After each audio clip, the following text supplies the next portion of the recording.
Now, let's think in detail about how to tell someone that you have more than one hole that's the same size, or more than one anything that's the same size.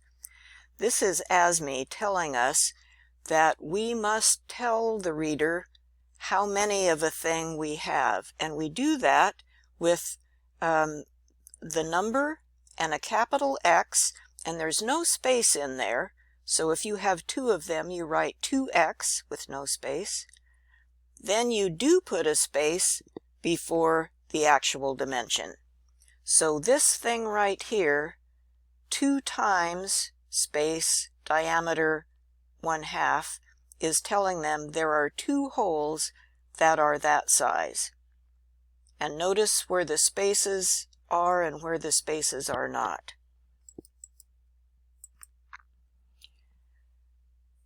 The principle behind this 2x and 3x thing is that old principle we talked about last time: never assume anything, because if we assume, there are possibility of errors. So here's a part with 6 holes in it.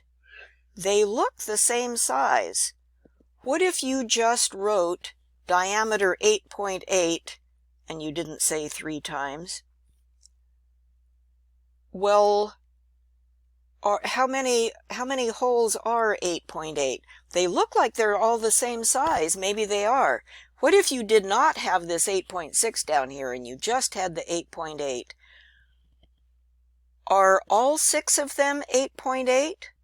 Or did the drafter forget to label them and actually some of them are a different size? There is one and only one way to be sure, and that is to indicate the quantity of holes that are each size.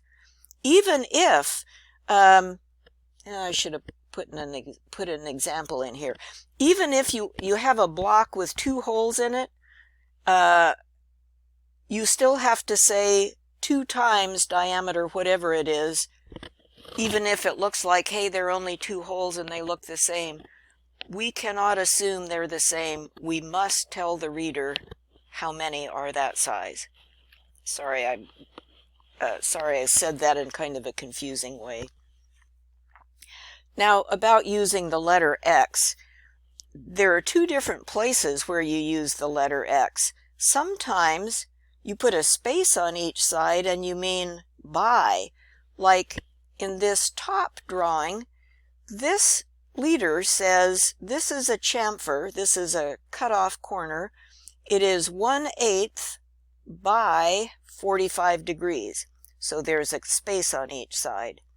Or looking at this slot at the bottom, this says 8 by 22, a space on each side of the X.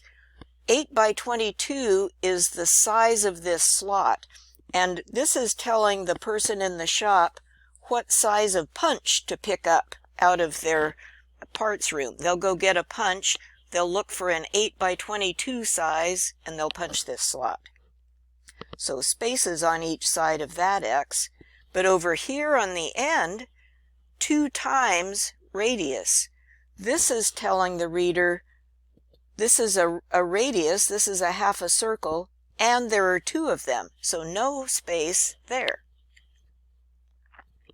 And just to repeat, because we can't say this too much, if you have more than one hole, you connect it with a single center line. So here are some flat parts, some straight parts with connected center lines.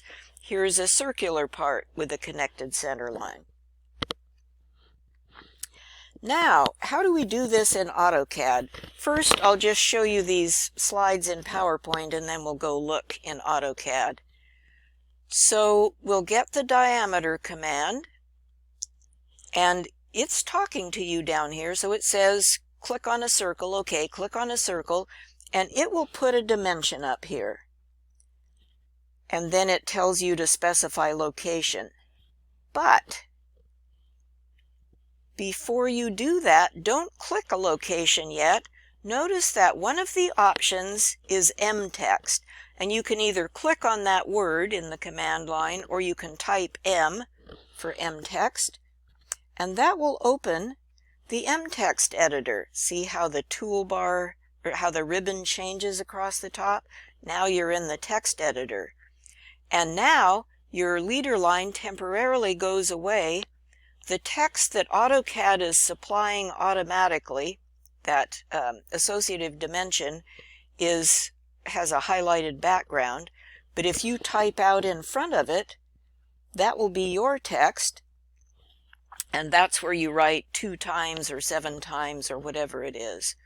And then you close the text editor. I like to click this check mark that says close. You can also hit the escape button. And now it's back to saying specify location. Okay, now you can click the location.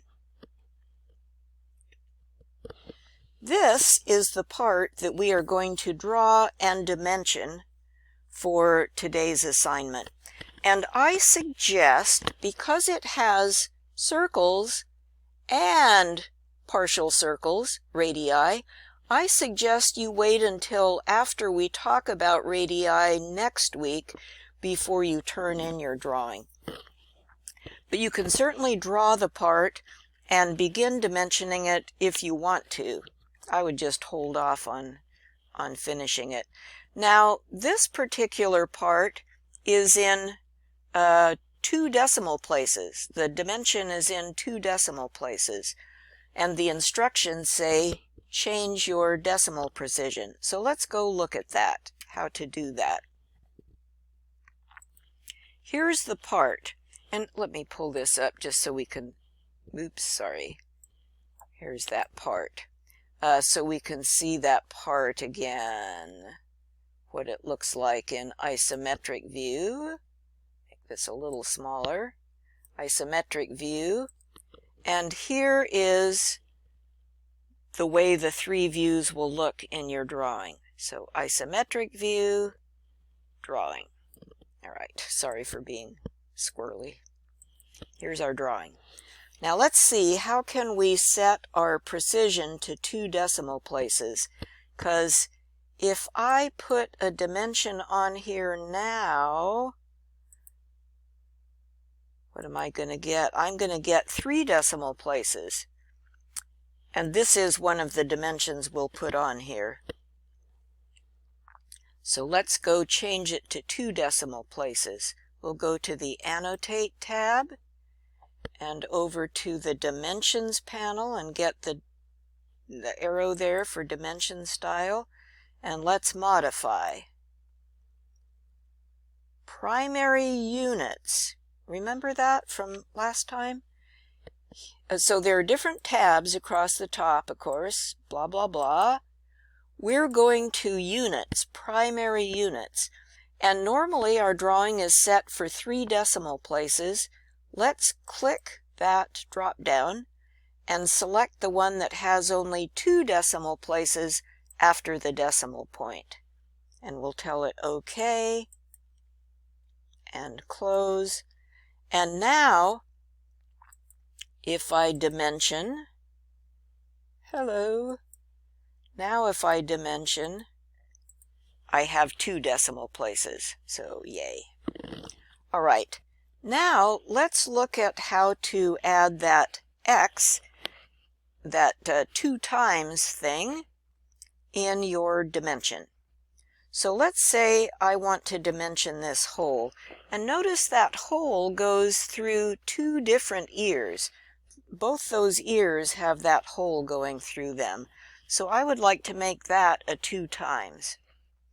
Where's my darn diameter dimension? Oh yeah, it's under, this thing is dimensions, and it's under there, and there it is right there. Once I select diameter dimension, now it's the command that's visible. So, and what is it saying? Select arc or circle. Okie dokie. I will select my circle.